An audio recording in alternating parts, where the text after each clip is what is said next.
Hello everyone, welcome to my channel. I hope everyone are well as I am very much fine. So আজকে আমি এসেছি অনেকদিন পরে আমার ইউটিউব চ্যানেলে একটা ভিডিও আপলোড করার জন্য। অবভিয়াসলি আমার অডিয়েন্সদের খুব প্রয়োজনীয় একটা ভিডিও, তো তার মধ্যে আমাকে একজনই রিকোয়েস্ট করেছে যে একটা সাবজেক্টের ওপরে ভিডিও বানিয়ে দিতে। তো তাই জন্য আজকে আমি তার সুবিধার্থে আমি ভিডিওটা বানিয়ে দিচ্ছি। তো বেসিক্যালি যে মানে বিষয় নিয়ে ভিডিওটা সেটা হচ্ছে সে কলেজে ভর্তি হবে এবং আমি আমার চ্যানেলে বিভিন্ন কলেজের যখন অ্যাডমিশন এবং বিভিন্ন কলেজের এনভায়রনমেন্ট নিয়ে বলেছিলাম, তো তার মধ্যে একটা কলেজ খুব পছন্দ হয়েছে, যেটা আমাদের মধ্যমগ্রামে অত্যন্ত দামি একটা কলেজ। তো আজকে আমি শুধুমাত্র সেই কলেজ নিয়েই বলবো। বেসিক্যালি সে আমাকে বলেছে যে আমি এপিসি কলেজে অর্থাৎ নিউ ব্যারাকপুরে, মধ্যমগ্রাম থেকে যাওয়া যায় কিন্তু ওটা কিন্তু নিউ ব্যারাকপুরেই পড়ে। তো নিউ ব্যারাকপুরে কলেজে সে ভর্তি হবে এবং সেই কলেজে ভর্তি হতে আমি মানে সে কন্ট্যাক্ট করতে পারছে না, কি করে কন্ট্যাক্ট করবে সেটাই কিন্তু সে জিজ্ঞেস করছে। তো বেসিক্যালি আজকে আমি তোমাদেরকে কিছু কথা বলি। প্রথমেই তোমরা ইতিমধ্যেই জেনে গেছো যে গত পরশু দিন আমাদের কিন্তু উচ্চ মাধ্যমিকের রেজাল্ট বেরিয়ে গেছে। তো রেজাল্ট বেরোনোর মিনিমাম তোমাদের 10 থেকে 15 দিন, এটা তো আমি খুব নর্মাল এবার বলছি, কিন্তু তুমি ধরে রাখো 1 মাসের মতো তোমাকে ওয়েট করতে হবে। বিভিন্ন কলেজ তাদের ভর্তি হওয়ার নোটিশ পাবলিশ করবে, তারপরে তোমরা কিন্তু অনলাইনে ভর্তি হবে। আর তোমরা জানো কি না আমি জানি না, তবে 2023 থেকে কিন্তু এই কলেজে ভর্তি হওয়ার বিষয়টা হয়ে গেছে এনইপি সিস্টেম। আগে ছিল সিবিএসই, এখন হয়ে গেছে এনইপি।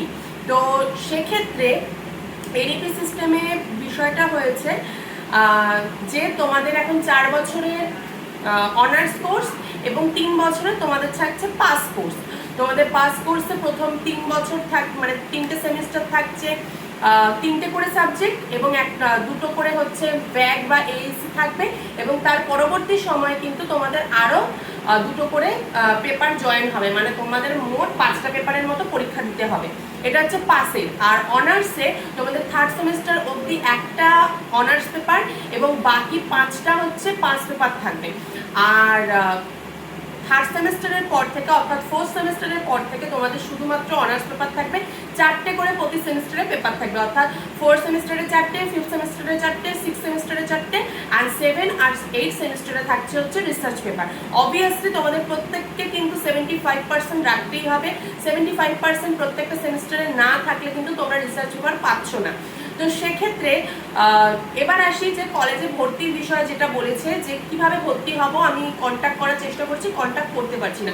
দেখো তোমরা অনেকেই জানো ইতিমধ্যে আমাদের বিধানসভার ভোট কিন্তু হয়ে গেছে এবং আমাদের নতুন রাজ্য সরকার কিন্তু তার সরকার গঠন করে সে কিন্তু পদে বসেছে। তো এবার আমরা যখন কোনো একটা অ্যাডমিনিস্ট্রেশন প্রসিডিওর স্টার্ট করছে তখন কিন্তু তার একটু সময় লাগবে, যেহেতু নতুন সরকার এসেছে। তো সেক্ষেত্রে তোমরা এখন 1 মাস চোখ বন্ধ করে বসে থাকো, তার মধ্যেই অনলাইনে বিজ্ঞপ্তি বেরোবে এবং তোমরা বিভিন্ন কলেজে কিন্তু ফর্ম ফিল আপ করে জমা দিয়ে দেবে। তারপর থেকে ওরা প্রায় 3টে মতো লিস্ট বার করে নাম অনুযায়ী, এবং বাকি 10% ওরা রাখে যে টাকা নিয়ে ভর্তি করার জন্য। প্রত্যেকটা কলেজে এইটা রয়েছে। তো এখন হয়তো সেই বিষয়টা একটু ধীর এবং একটু ওটা নাও হতে পারে, কিন্তু 3-4টে মতো লিস্ট বের হয়, তার মধ্যে যদি তোমার নাম থাকে তাহলে ওয়েল অ্যান্ড গুড, আর যদি না থাকে তাহলে চোরাপদ তো অবভিয়াসলি কিছু না কিছু থাকে। তো জানি না আমি কোনো কলেজে এখন বর্তমানে রয়েছে বা থাকবে কিনা, তো সেক্ষেত্রে তোমাদের যদি নাম না হতে সেটা কিন্তু পরের বিষয়।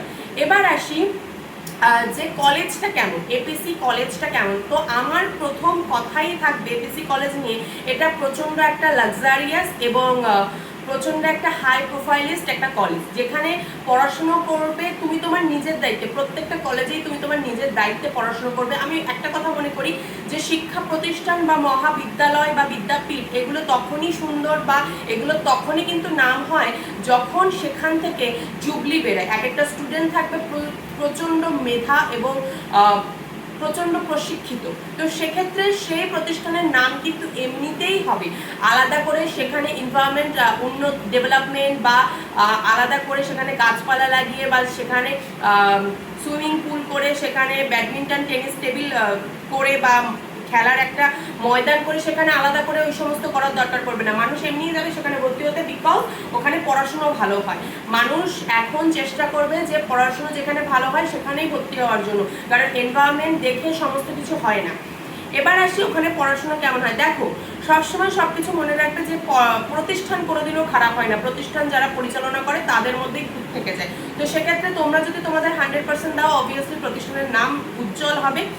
এবং যদি তোমরা কম্পারিজন করতে বলো অন্যান্য কলেজের সঙ্গে, তাহলে আমি এক কথায় বলবো, আমাদের যে কলেজ সেটা হচ্ছে বিরাটি কলেজ, সেটা হচ্ছে মাচ বেটার। কিন্তু সেখানে অত হাই প্রোফাইলিস্ট, অত সুইমিং পুল নেই, সেখানে টেবিল টেনিস খেলার অত সুন্দর প্লে গ্রাউন্ড নেই, বাট ওখানে কিন্তু প্লে গ্রাউন্ড রয়েছে, যেটা আমরা বুঝি যে প্লে গ্রাউন্ড অ্যাকচুয়ালি কি, সেরকম সাধারণ সাদামাটা প্লে গ্রাউন্ড রয়েছে। আর নাম্বার এসে যদি দেখি, সেখানে কিন্তু ইন্টারনাল নাম্বার আমাদের কলেজে, তুমি যদি ক্লাস নিয়মিত করো সেক্ষেত্রে কিন্তু তুমি নাম্বারটা খুব ভালো পাবে। সেক্ষেত্রে তুমি যদি এপিসি কলেজের নাম্বার ওয়াইজ দেখো, একটু কিন্তু সমস্যা করতে পারে।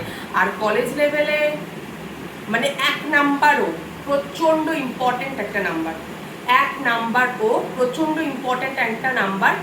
তো সেক্ষেত্রে আমি তোমাদের সকলকে বলবো যে ভেবে চিন্তে কাজ করবে, কারণ অনার্স করো বা পাস করো, তোমার পাস করতে হবে। যারা পাসে পড়ছো তাদের কিন্তু ওই সার্টিফিকেটটা মাস্ট। তোমার যদি ওখানে দেখা গেল 4টে সেমিস্টার দিলে 3টেই সাপ্লি, সেক্ষেত্রে তোমাকে 3টে আবার 2 বছর ওয়েস্ট করে দিতে হবে, তাহলে কিন্তু খুব সমস্যা হয়ে যাবে। আর এবার আসি যাদের অনার্সের তো লাগবেই, একটা নাম্বার হচ্ছে খুব দরকারি একটা জিনিস। এবার তোমাদের মনে হতে পারে যে আমি যদি ঠিক করে পড়াশুনো করি, আমি যদি ঠিক করে কলেজে যাই, তাহলে আমি কিন্তু নাম্বারটা ঠিকঠাক পাবো। কিন্তু সবাই তো সমান হয় না, সেক্ষেত্রে সবার কিন্তু নাম্বার দেওয়ার হাতটাও সমান থাকে না। তুমি দেখা গেল 40 দিন কলেজ হলো, তুমি দেখা গেল 40 দিন প্রেজেন্ট থাকলে, কিন্তু অনেকে তোমাকে সেই মানে 20-তে 20 নাও দিতে পারে, 40-এ 40 নাও দিতে পারে। তুমি পার্টিসিপেট করছো সব জায়গায়, সে তোমাকে সেই নাম্বারটা কিন্তু দিতে নাও পারে। তুমি কিন্তু তাকে ঘুরিয়ে প্রশ্ন করতে পারবে না যে স্যার আপনি আমাকে এই নাম্বারটা কেন দিলেন না। এবার আসি যে কলেজ লাইফে তোমরা যখন ঢুকছো, এখন বেশিরভাগ যারা স্টুডেন্টসরা রয়েছে যারা ভালো পড়াশুনো করে, তারা কিন্তু প্রায় প্রত্যেকেই 12 পাস করার পরে অন্যান্য শাখা নিয়ে পড়ে। তো তারা কিন্তু আর এই গ্র্যাজুয়েশন লেভেলটায় পড়ে না, অর্থাৎ বিএ বা বিএসসি বা বিকম এই যে জায়গাগুলোতে কিন্তু কলেজ লেভেলটায় পড়ে না। এবং যাদের আরও উঁচু স্তরে পড়াশুনো করার চিন্তাভাবনা রয়েছে, তো সেক্ষেত্রে চিন্তাভাবনা করে ভর্তি হবে। এবং ওভারঅল কলেজটা খুব ভালো। এপিসি কলেজ দেখনদারিতে বলো বা বিহেভিয়ারে বলো বা ক্লাসিং সেন্সটা একটু কম, মানে ধারাবাহিকভাবে যে ক্লাসটা হয় সেটা কিন্তু সংখ্যায় অনেকটা কম হয়। সেক্ষেত্রে অন্যান্য কলেজ একটু রেগুলার বেসিসে ক্লাস হয়। আর কলেজ মানেই আমরা একটা ভ্রান্ত ধারণা নিয়ে থাকি যে আমাদের ক্লাসে যেতে হবে না, আমরা খালি ঘুরে ঘুরে বেড়াবো, এরকম কিন্তু কোনো ব্যাপার আমাদের বিরাটি কলেজে নেই। আমাদের বিরাটি কলেজে নিয়মিত ক্লাস হয় এবং একজন গেলেও সেখানে ক্লাস হয়, কিন্তু এপিসি কলেজে কিন্তু সেটা আমি শুনিনি এখনো পর্যন্ত। তো সেক্ষেত্রে ভাবনা চিন্তা করে ভর্তি হবে। আর এপিসি কলেজ খুব ভালো, কিন্তু কলেজ যারা পরিচালনা করছে তাদের একটু সমস্যা থাকতে পারে। এবং আমার বিভিন্ন যারা ক্লাসমেটরা রয়েছে তারা বিভিন্ন পর্যায়ে বিভিন্ন সমস্যার সম্মুখীন হয়েছে। হেল্পফুলটা একটু কম, হেল্পফুল বাট একটু কম, এটা আমি বলবো। তোমরা আবার এটা ভেবো না যে আমি বিরাটি কলেজে পড়ি মানে আমি এপিসি কলেজের খারাপ দিকটাকে তোমাদের সামনে তুলে ধরছি, আমি কিন্তু সেটা একদম করছি না।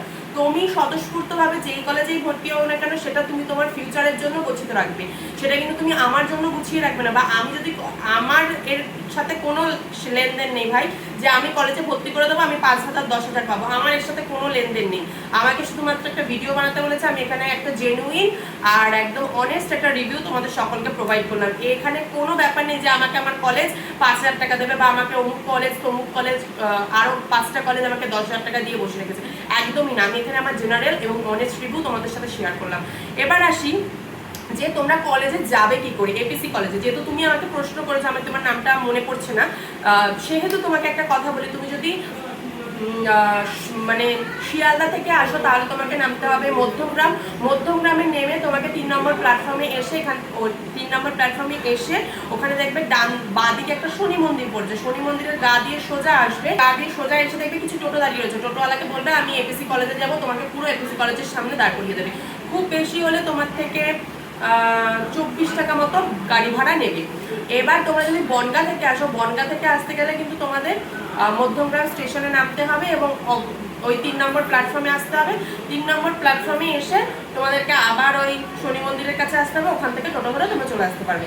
বাড়ি যাওয়ার সময় সেম প্রসেস। তোমরা এখন প্রচণ্ড ইন্টেলিজেন্ট, আর যেহেতু তোমরা আমার থেকেও অনেক ইন্টেলিজেন্ট, তো তোমরা গুগলে সার্চ করলে অবভিয়াসলি পেয়ে যাবে। সেক্ষেত্রে তোমরা সেখানে বুঝতে পারবে যে তোমাকে ঠিকঠাক নিয়ে যাচ্ছে কিনা।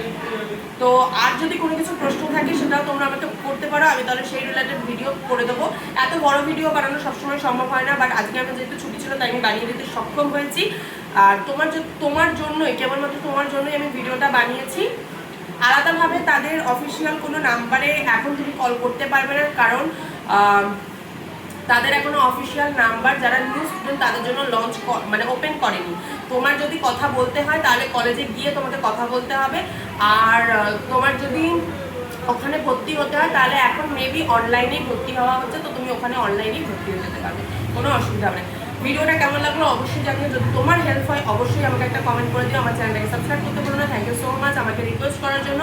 আর যদি আরও কারো কোনো কিছু প্রসঙ্গ থাকে বা প্রশ্ন থাকে যে কিছু নিয়ে জানার, তো সেক্ষেত্রে তারা জিজ্ঞেস করতে পারো। ক্লাস 12 থেকে তোমরা এখন কলেজ লেভেলে যাচ্ছ, তোমাদেরকে অনেক অনেক শুভেচ্ছা। তোমাদের কলেজ জীবনটা যেন অনেক ভালো যায়, আর খারাপ জীবন ছেড়ে তোমরা যেন ভালো, মানে সবসময় সব জায়গায় যেন ভালো ভালো পাও, এটাই হচ্ছে আমার সব থেকে বড় চাওয়া পাওয়া। ভালো থেকো, সুস্থ থেকো। হরে কৃষ্ণ, রাধে রাধে। দেখা হচ্ছে পরের ভিডিওতে।